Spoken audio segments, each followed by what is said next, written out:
Hi అండి, అందరు ఎలా ఉన్నారు? నేనైతే బాగున్నానండి. మీరందరూ బాగుండాలని కోరుకుంటున్నాను. అయితే నిజంగా ఈరోజు నేను వీడియో అయితే షూట్ చేయాలనుకోలేదండి. ఇది నైట్ డిన్నర్ వీడియో అండి. మా పెద్దోడుండి అమ్మ ఆమ్లెట్ చేయమన్నాడు, బీట్రూట్ ఆమ్లెట్ అయితే చేయమన్నాడండి. దానికోసం అయితే నేను ఒక బీట్రూట్ అయితే తీసుకుంటున్నాను. ఎలాగో చేస్తున్నాను కదా అని వీడియో అయితే షూట్ చేస్తున్నాను. ఇలా బీట్రూట్ని మొత్తం పీల్ చేసుకొని క్లీన్ చేసి అయితే పెట్టుకోవాలి. ఇప్పుడు దీన్ని తురుముకోవాలండి. తురుముకొని ఒక బౌల్లో తీసుకోవాలి. ఆ క్లిప్పింగ్ అయితే మిస్ అయిపోయింది. దీనిలోకి ఒక చిన్న ఆనియన్ ఒకటి, ఒక 4-5 పచ్చిమిర్చి, కొంచెం కొత్తిమీర అయితే తీసుకోవాలి. ఇవన్నీ సన్నగా అయితే తరుక్కోవాలండి. నిజం చెప్తున్నానండి, ఇది చాలా టేస్టీగా ఉంటుంది. పిల్లలు కూడా చాలా హెల్దీ. పిల్లలు నార్మల్గా బీట్రూట్ కర్రీ చేస్తే తినరు కదండి. ఇలాగైతే చేసి పెట్టండి, చాలా ఇష్టంగా అయితే తింటారు. ఇది మామూలుగా బ్రేక్ఫాస్ట్ కూడా తీసుకోవచ్చు.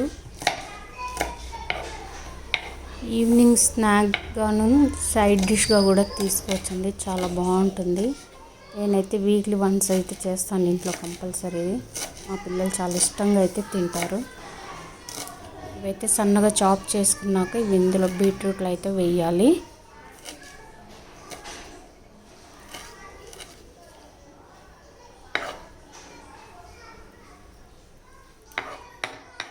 ఇప్పుడు అందులోకి కొంచెంగా అల్లం వెల్లుల్లి పేస్ట్, అంటే కొంచెం ఇందులో కొంచెం స్పైసెస్ ఎక్కువగానే పడతాయండి. ఎందుకంటే బీట్రూట్ కాస్త స్వీట్గా ఉంటుంది కదా, అందుకని ఇందులో కొంచెం స్పైసెస్ అయితే బాగానే పడతాయి.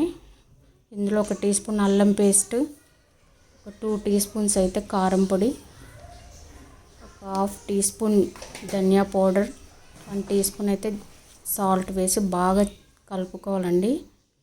ఇది స్పూన్తో కలవదండి, సరిగా చేయితోనే బాగా ఫస్ట్ కలుపుకోవాలి. అప్పుడైతే ఆ స్పైసెస్ అన్నీ బీట్రూట్కి పడతాయి.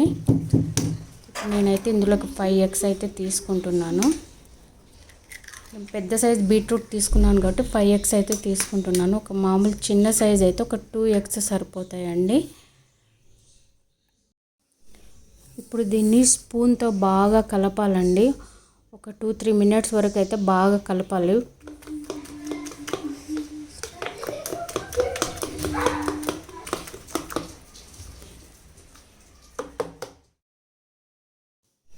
ఇప్పుడు స్టవ్ పైన పెన్నం అయితే పెట్టుకున్నాను. ఇది బాగా హీట్ అయితే అవ్వాలండి. అప్పుడు కొంచెం ఆయిల్ వేసుకొని కొంచెం అయితే వేసుకున్నాను బీట్రూట్ మిక్చర్ అంతా. ఇవి చిన్న చిన్నగానే వేసుకోవాలండి, పెద్దగా వేస్తే ఇవి చిరిగిపోతాయి. కొంచెం చిన్నగానే వేసుకోవాలి. వేసుకుని అది అలా అంతా మొత్తం టీ స్పూన్తో అయితే స్ప్రెడ్ చేసుకున్నాను. చేసుకుని పైన లిడ్ అయితే పెట్టేశాను. ఇది ఒక 3-4 మినిట్స్ అయితే కుక్ అవ్వాలండి. మీడియం ఫ్లేమ్లో పెట్టి కుక్ చేసుకోవాలి. ఇప్పుడు కుక్ అయింది. ఇదైతే బాగా కుక్ అయిపోయింది. ఇప్పుడు ఇది తిరగేసుకుంటున్నాను. ఇప్పుడు కూడా కాస్త ఒక 2-3 మినిట్స్ అయితే కుక్ అవ్వాలి. ఇలా కుక్ అయిన తర్వాత ప్లేట్లోకి అయితే తీసుకుంటున్నాను. ఇంతే అండి, simple and tasty beetroot omelette అయితే రెడీ అయిపోయింది. ఇంకా మా పిల్లలకి పెట్టేస్తున్నానండి. ఈరోజు కర్రీస్ వచ్చి నైట్ ఏం చేయలేదండి. ఆఫ్టర్నూన్ కాకరకాయ పులుసు పెట్టాను, దాంతో పాటే పెట్టేస్తున్నాను ఇంకా పిల్లలకి. మా చిన్నోడు చెప్తున్నాడండి, ఎలా ఉంది నాన్న అంటే బాగుందమ్మా అని చెప్తున్నాడు.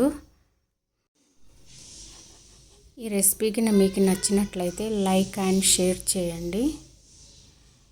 మా వాడు చూడు ఎంజాయ్ చేసుకుంటూ తింటున్నాడు. Please subscribe my channel. Next వీడియోలో మళ్ళీ కలుస్తాను.